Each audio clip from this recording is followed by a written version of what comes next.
காலம் கடந்துவிட்டது. நீங்கள் போதகராக இருக்க வேண்டியவர்கள், ஆனால் இன்னும் ஆரம்பத்தில்தான் நிற்கிறீர்கள். தேவனுடைய வார்த்தையின் அடிப்படை உபதேசங்களை மறுபடியும் கற்றுக்கொள்ள வேண்டிய நிலை உங்களுக்கு வந்துவிட்டது. வளர்ச்சி இருக்க வேண்டிய இடத்தில் இன்னும் குழப்பம்தான் உள்ளது. நீங்கள் பலமான ஆகாரத்தை ஏற்க முடியாமல் இன்னும் பாலை தேடுகிறீர்கள். பால் ஆரம்பத்தில் தேவையானது, ஆனால் அதில் மட்டும் நின்றுவிட்டால் அது வளர்ச்சி அல்ல. பால் குடிப்பவன் குழந்தை போலவே இருக்கிறான். நீதியின் வசனத்தில் அவனுக்கு அனுபவம் இல்லை.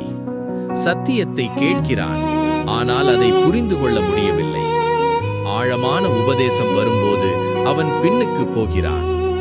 ஆனால் பலமான ஆகாரம் அது எல்லாருக்கும் அல்ல, பயிற்சி செய்தவர்களுக்கு மட்டும் அது தகும். நன்மை என்ன, தீமை என்ன என்று பகுத்தறிய தெரிந்தவர்களுக்கு, தங்கள் ஞானேந்திரியங்களை பயிற்சி செய்து வளர்த்தவர்களுக்கு. அவர்கள் குழந்தைகள் அல்ல, முதிர்ந்தவர்கள். அவர்கள் தடுமாற மாட்டார்கள், ஏனெனில் அவர்கள் சத்தியத்தை அறிந்திருக்கிறார்கள். அவர்கள் வெளிச்சத்தில் நடக்கிறார்கள், தேவனுடைய வழியில் நிலைத்திருக்கிறார்கள். ஆகையால் பால் நிலையில் நின்று விடாதீர்கள். முதிர்ச்சி அடையுங்கள், பலமான ஆகாரத்தை தேடுங்கள், தேவனில் வளருங்கள். உங்கள் வாழ்க்கை பலன் கொடுக்கட்டும். பால் முதல் பலமான ஆகாரம் வரை இதுதான் ஆவிக்குரிய உண்மையான வளர்ச்சி. எபிரேயர் 5:12-14 வரை. 12. காலத்தை பார்த்தால் போதகராய் இருக்க வேண்டிய உங்களுக்கு தேவனுடைய வாக்கியங்களின் மூல உபதேசங்களை மறுபடியும் உபதேசிக்க வேண்டியதாயிருக்கிறது.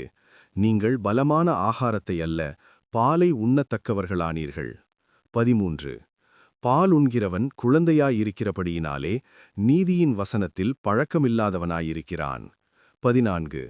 பலமான ஆகாரமானது நன்மை தீமை இன்னதென்று பயிற்சியினால் பகுத்தறியத்தக்கதாக முயற்சி செய்யும் ஞானேந்திரியங்களை உடையவர்களாகிய பூரண வயதுள்ளவர்களுக்கே தகும்.